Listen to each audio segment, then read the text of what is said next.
کیا ہے، نبی کو انگوٹھی دیا ہے، نبی نے دیکھا ہے، پڑھ رہے ہیں لا الہ الا اللہ محمد رسول اللہ، وہ ابو بکر صدیق جیسے ہی نبی نے پڑھا ہے فرماتے ہیں صدیق اکبر یہ زیادتی تم نے کیسے کی، میں نے تو صرف لا الہ الا اللہ لکھنے کو کہا تھا۔ تو صدیق اکبر مچل کر کہتے ہیں کہ اس صدیق کو گوارا نہیں ہے کہ اس اللہ تعالیٰ سے نبی کو جدا کر کے کہیں پر لکھا جائے، میرے دل کی یہ تمنا تھی، میں نے تو سنار کو کہا تھا کہ لا الہ الا اللہ و محمد رسول اللہ لکھ دینا، لیکن قسم خدا کی یا رسول اللہ میں نے صدیق اکبر لکھنے کو نہیں کہا تھا۔ رب کی مشیت کو جلال آتا ہے، جبریل امی اتر آتے ہیں، کہتے ہیں محبوب دو عالم جیسے ہی صدیق کو پسند نہیں ہے کہ نبی کو اللہ سے جدا لکھا جائے، اسی طرح اللہ کو بھی پسند نہیں ہے کہ رسول سے صدیق کو جدا لکھا جائے۔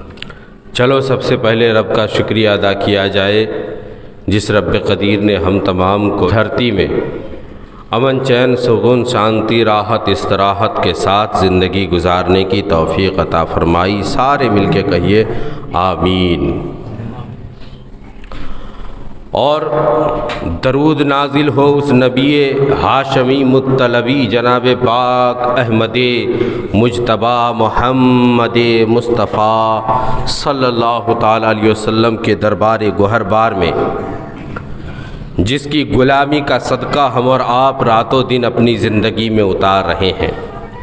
اس نبی کی بارگاہ میں ایک مرتبہ بابا سے بلند اپنی غلامی کا ثبوت دیتے ہوئے درود پاک کا ہدیہ نچھاور کریں۔ پڑھیے اللہم صلی علی سیدنا شفیعنا حبیبنا مولانا محمد وعلی آلہ واصحابہ بارک وسلم صلو علیہ صلاۃ سلام علیک یا رسول اللہ یا حبیب اللہ صلی اللہ تعالی علیہ وسلم۔ کی محمد سے وفا تو ہم تیرے ہیں، یہ جہاں چیز ہے کیا لوح و قلم تیرے۔ رات کی ٹھنڈی جس پہ انسان بستر کو چھوڑنا نہیں چاہتا، بندہ ایسی حالت میں بھی اٹھ کر کے صبح کی نماز پڑھنے کو آتا ہے۔ یہ عشق نہیں آساں جسے تو سمجھتا ہے، ایک آگ کا دریا ہے اور ڈوب کے جانا ہے۔ محبت پانا آسان بات نہیں ہے، عبادت کرنا چھوٹی بات نہیں ہے، بہت بڑی بات ہے، آسانی کے ساتھ نہیں کیا جا سکتا۔ ضعفا اور بڑھاپے کے عمر میں بھی اگر آپ کے بدن سے آپ کمبل کو ہٹا پاتے ہو تو آپ ہی سچے مجاہد ہو۔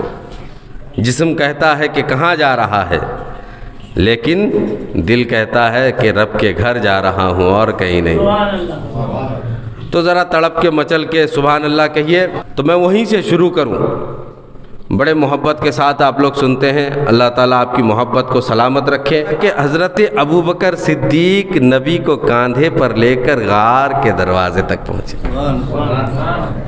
غار کے اندر حضرت ابو بکر صدیق گئے، نبی کو روک دیا، یا رسول اللہ آپ رک جائیے، پہلے غار صاف کر لیتا ہوں پھر آپ اندر آئیے گا۔ میں نے ایک جملہ کہا تھا کہ جس غار میں بنا صدیق کے نبی نہ جائے، کسی کے دل میں بغیر صدیق کے نبی کیسے آ سکتے ہیں؟ تو پہلے دل میں صدیق اکبر کو بساؤ، پھر وہ ساری گندگی کو صاف کر دیں گے، پھر نبی کریم تشریف لائیں گے انشاءاللہ۔ صدیق اکبر اندر چلے گئے، صاف ہو گیا۔ اب صدیق اکبر غار کے اندر سے پکارتے ہیں، یا رسول اللہ یا حبیب اللہ آپ اندر تشریف لے آئیے۔ نبی دو جہاں نبی رحمت اندر تشریف لے گئے۔ لے جانے کے بعد کائنات کے آقا و مولا ارشاد فرماتے ہیں، صدیق میں بڑا تھک چکا ہوں، تھوڑی سی آرام کی ضرورت ہے۔ صدیق اکبر کی قسمت کی بیداری دیکھو، فرماتے ہیں یا رسول اللہ یا حبیب اللہ میں بیٹھ جاتا ہوں، آپ میرے گود میں سر رکھ کر کے سو جاؤ، آپ میرے گود میں سر رکھ کر کے سو جاؤ۔ نبی کریم صلی اللہ تعالیٰ علیہ وسلم صدیق اکبر کے گود پہ اپنا سر مبارک رکھ کر کے آرام فرما رہے ہیں۔ اچھا علی محلہ کے لوگوں، میں آپ سے ایک سوال کروں کہ نبی کریم اور صدیق اکبر اس غار میں کیوں پہنچے؟ کیا انہیں دشمنوں کا خطرہ تھا؟ کیا وہ دشمنوں کے ڈر سے اندر گھسے تھے؟ اگر ایسی بات ہے تو اگر میری بات آپ کو یاد ہے تو ذرا بتاؤ کہ کچھ ہی شن پہلے نبی کریم صلی اللہ تعالیٰ علیہ وسلم جب حضرت علی کو بستر پہ سلا کے باہر نکلے تھے تو 40 کافر نبی کے سامنے میں تھے. جب نبی ان 40 کافروں کے سامنے سے گزر سکتے ہیں، ان تلوار دھرے کافروں کے بیچ سے نبی بلا خوف و خطر آگے بڑھ سکتے ہیں، تو پھر نبی کو غار میں چھپنے کی کیا ضرورت تھی؟ میں کہتا ہوں نبی اس لیے غار میں نہیں چھپے کہ دشمنوں کا خطرہ تھا، بلکہ یہ تو صدیق اکبر کی دعا تھی. دعا اور کیسی دعا؟ صدیق اکبر نے اپنی حیات ظاہری میں دعا کی تھی. نبی سے ایک چیز مانگا تھا. حضور نے کہا تھا صدیق جو مانگو گے عطا کیا جائے گا، بتاؤ. صدیق اکبر نے مانگا تھا یا رسول اللہ، یا حبیب اللہ، میں 3 چیزوں کا سوال آپ سے کرتا ہوں. پہلا سوال یہ ہے کہ صدیق کا مال ہو اور خرچ کرنے والا رحمت عالم ہو. کہ حضور آپ اشارہ کریں اور میں اپنی مال و دولت آپ کے اشارے پر لٹا دوں. دعا قبول بھی ہوئی تھی. صدیق اکبر نے جنگ کے موقع پہ سارا سامان نبی کے ہاتھ میں اٹھا دیا تھا. دوسری دعا تھی کہ یا رسول اللہ، یا حبیب اللہ، بیٹی میری ہو اور نکاح میں آپ کی ہو.